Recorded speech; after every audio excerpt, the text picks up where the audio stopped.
Hello beautiful readers, welcome to my channel, and I have recently changed the name from my previous channel to my now what the name is, which probably will be Devotees Soliloquies, and this word is extremely fond to me. That's why I am using that word to describe my channel. I think that's what these videos are going to be like, so I hope that you stick around to know more about what I read and what my life looks like in the future. So hopefully you enjoy, and thank you for clicking on this video, and let's get into the video. So from the title you can probably already tell that I'm going to be sharing with you the 5 classics that I have read in the past year or so, and which I have loved extremely. And those are probably mostly written in English, and some of them might be translated from some language to English, and I would mention them obviously.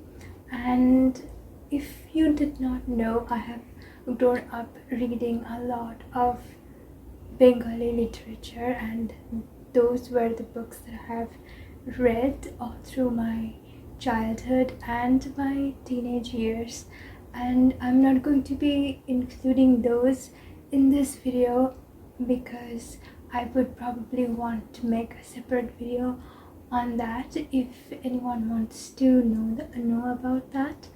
And also we predominantly kind of read in English, so I don't know if anyone would be picking up a Bengali book which we used to read as a child now as an young adult. I don't know. So without any other soliloquies of mine, let's get into the video. The first book that I'm going to be talking about is Pride and Prejudice by Jane Austen. Jane Austen has become my favorite classics author, and rightfully so, if I might say. So let me grab the book from the shelf. Okay. This copy is too bright. Okay. This copy is the Fingerprint Classics edition of Pride and Prejudice. I completely don't love this copy, but I read it from this copy, so it's fine. And I don't want to say too much about Pride and Prejudice, simply because it is one of those tropic books people would probably consider in if it was written in today's age and time, and they would call it or market it as enemies to lovers, and I am highly against it, so I wouldn't be doing any of that. I would probably read you the first paragraph of it if you want to. And this is a classic recommendation, but you might also like Emma by Jane Austen, which is personally my favorite of the two, and I've read only 2. I would love to read one Jane Austen each year, so that I have like 7 or 8 years where I can still experience a new Jane Austen book in my life. The first paragraph is the most iconic first line. Chapter 1. It is a truth universally acknowledged that a single man in possession of a good fortune must be in want of a wife.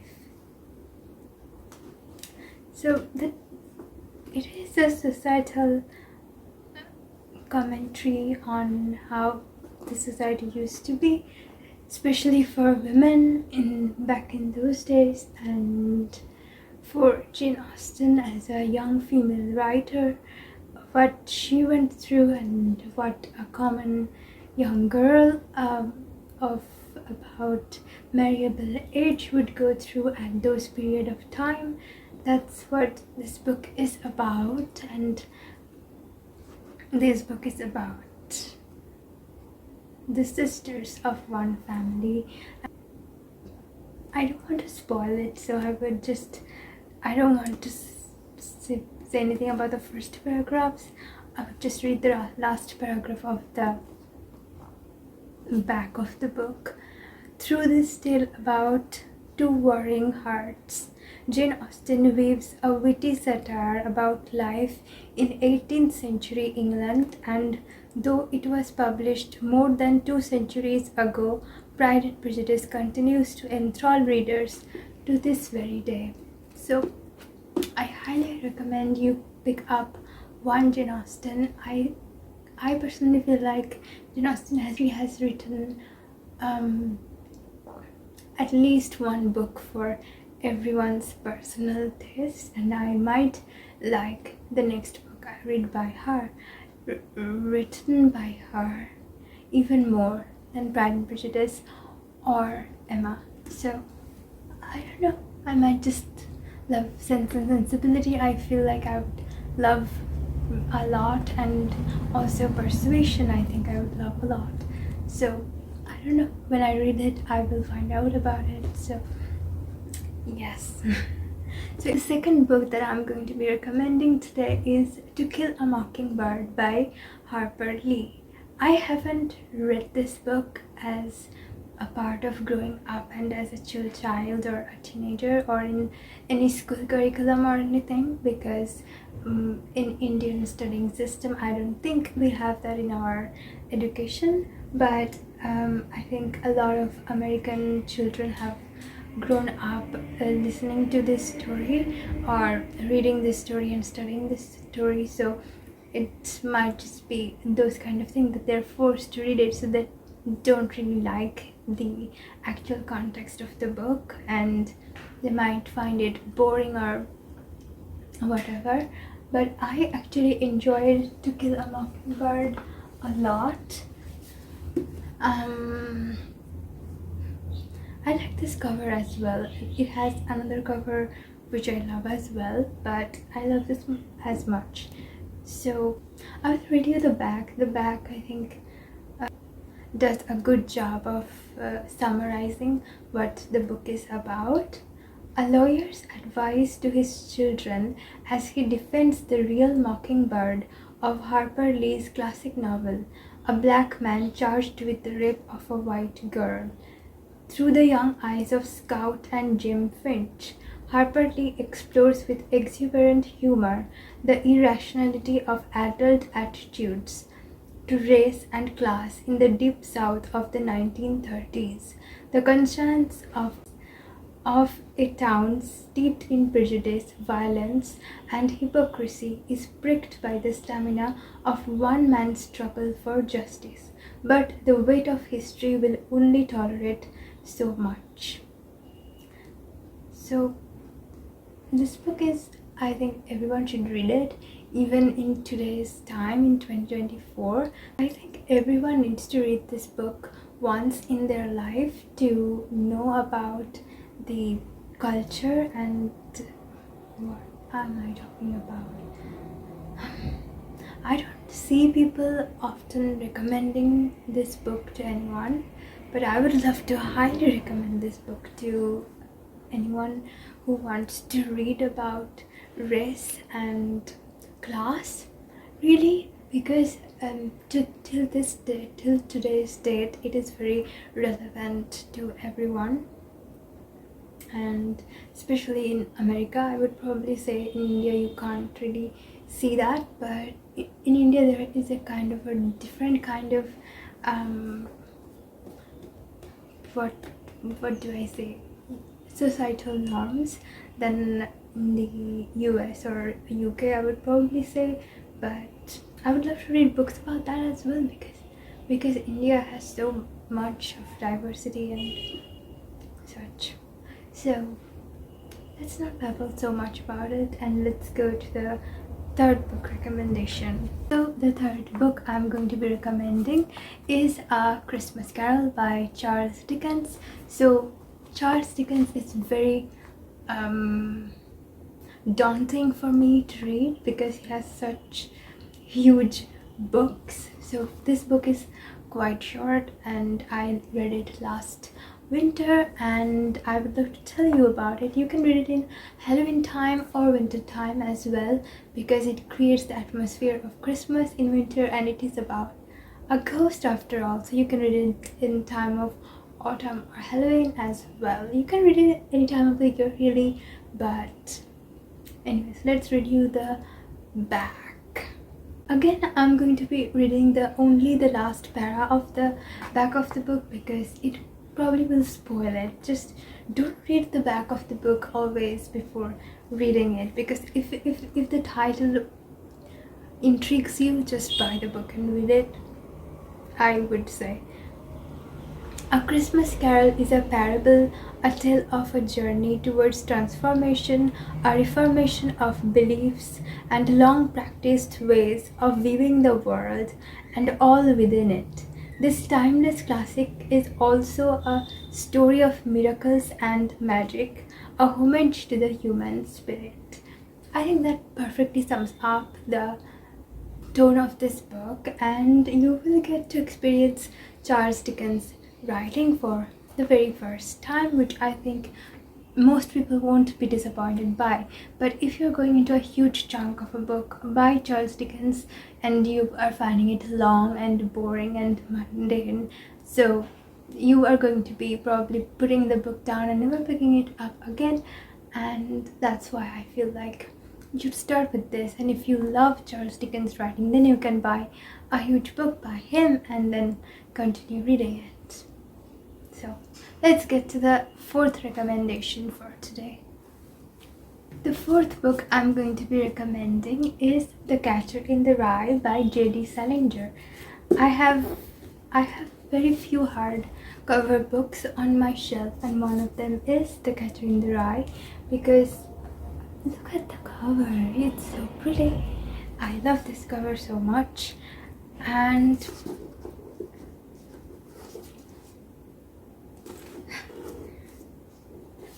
also quite a short book, so if you are new to classics, I feel like you might enjoy this.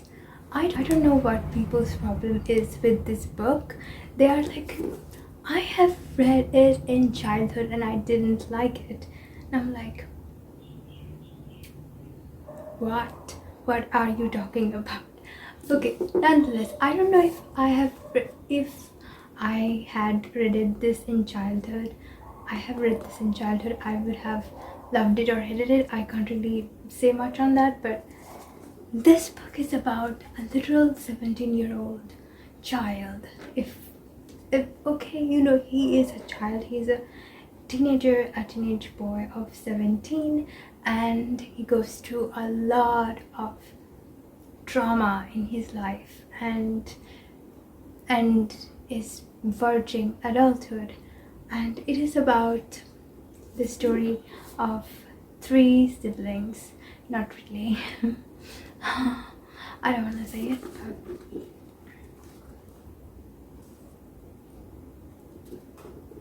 $16. Okay. This book is about a young boy of 16, so a literal child basically, and yes, he's a teenager nonetheless, but he is a child. Once you read the book, you are going to be like, this is a literal child going through extreme trauma and doesn't know how to deal with it, and then even more messed up things happen to him. And particularly what I love about this book is the ending. So if you read the book, please read till the end. The hero narrator of The Catcher in the Rye is an ancient child of 16, a native New Yorker named Holden Caulfield. Through circumstances that tend to preclude adult second-hand description, he leaves his prep school in Pennsylvania and goes underground in New York City for 3 days. The boy himself is at once too simple and too complex for us to make any final comment about him or his story. Perhaps the safest thing we can say about Holden is that he was born in the world, not just strongly attracted to beauty, but almost hopelessly impelled on it. Okay, I would actually love to read you the first line of this book because I think that perfectly sums up what you are getting into. And if you don't like these sort of writings, then I don't know what to tell you. If you really want to hear about it, the first thing you'll probably want to know is where I was born and what my lousy childhood was like and how my parents were occupied and all before they had me and all that David Copperfield kind of crap. But I don't feel like going into it if you want to know the truth. I absolutely love how this book starts, so I would highly recommend you pick it up and give it a go. The fifth and last book I'm going to be recommending today is called The Little Prince by Antoine de Saint-Exupéry. I don't know how to say his name. He's French. So I really don't know how to say his name or pronounce his name. This book is a children's book and it has illustrations in it, and you are never too old to read children's books and children's classics. This is one of my favorite children's books and one of my favorite books translated from a foreign language to English as well. So I really don't want to tell you anything about it.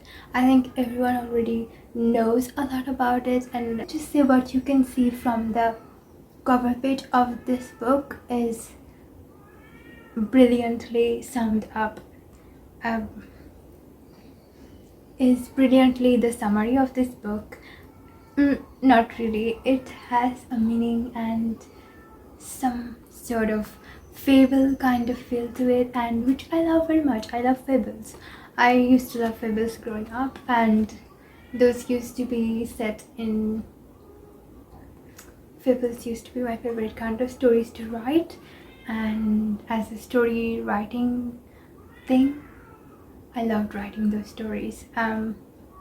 Anyways, among letter writing and story writing, I absolutely loved fable writing, and this felt like my childhood fables, and I enjoyed it very much.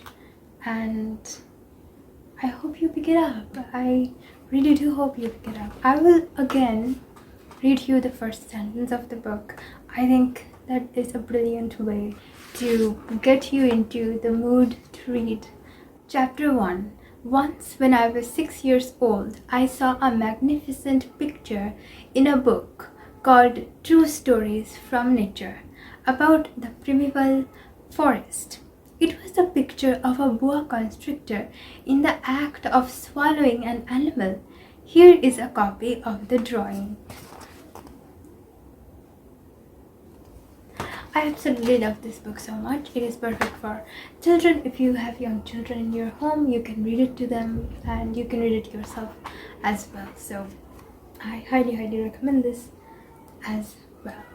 So if you liked this video, please give this video a like, and if you really loved this video, please subscribe and tell your friends that there's a new booktube channel on YouTube so that they can subscribe too if they like.